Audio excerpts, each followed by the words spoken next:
Grand Forks County Sheriff Andy Schneider has identified the victim of a murder in Larimore on Saturday as 64-year-old Jamey Holweger.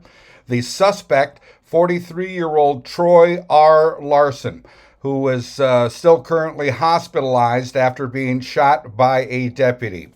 This from Sheriff Schneider, quote, on Saturday, approximately 1:24 p.m., dispatched to 502 West 8th Street in Larimore. Initial information indicated that an individual had been shot at the residence. Two deputies were in the city of Larimore and responded immediately. Multiple North Dakota Highway Patrol troopers were also in Larimore and responded immediately. Deputies were able to gather additional information that indicated a suspect had shot at a male and female in the residence, striking the male.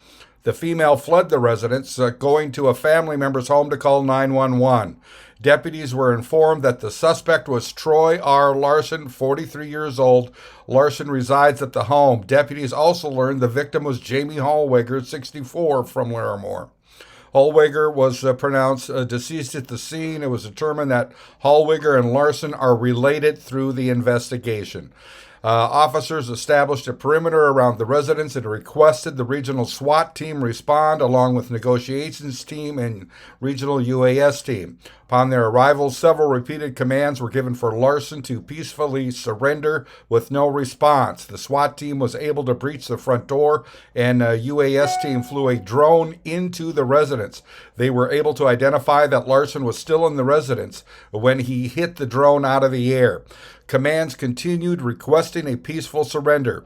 Upon breaching the window with the SWAT vehicle, Larson fired multiple rounds at the vehicle officers were in. SWAT team continued to repeatedly request a peaceful surrender. Tactical orders introduced an irritant into the residence in an attempt to get Larson to come out. After several minutes, Troy Larson exited the residence wearing a bathrobe. Multiple officers identified there was something weighing down one of the pockets on the robe.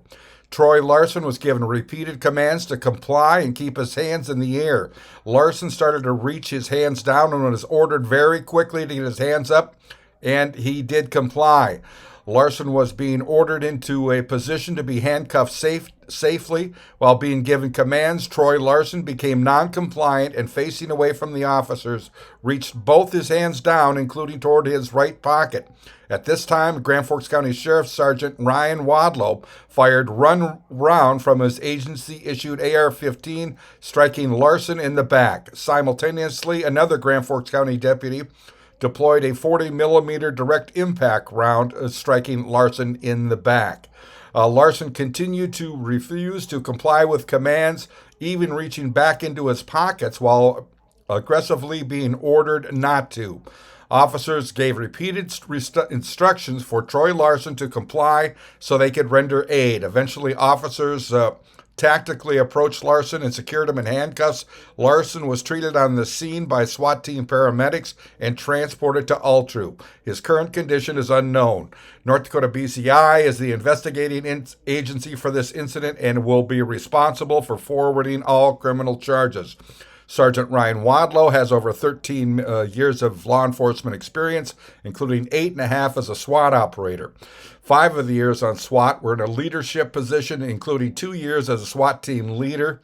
Wadlow is not a current SWAT member. Sergeant Wadlow has over 2,200 hours of law enforcement training. He's also a veteran of the U.S. Air Force, serving for 6 years, which includes 3 deployments.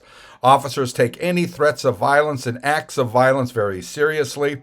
Individuals who shoot others and shoot at law enforcement will be given very clear instructions on how to be taken into custody safely. Sudden non-compliant movements will be addressed appropriately to ensure the safety of the officers and innocent bystanders.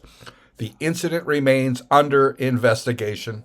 Again, that was from Grand Forks County Sheriff Andy Schneider. Radio traffic at the time indicated Larson was likely may have had some mental issues.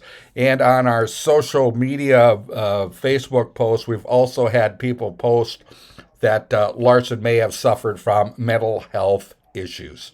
I'm Neil Carlson reporting for iNewZ.TV.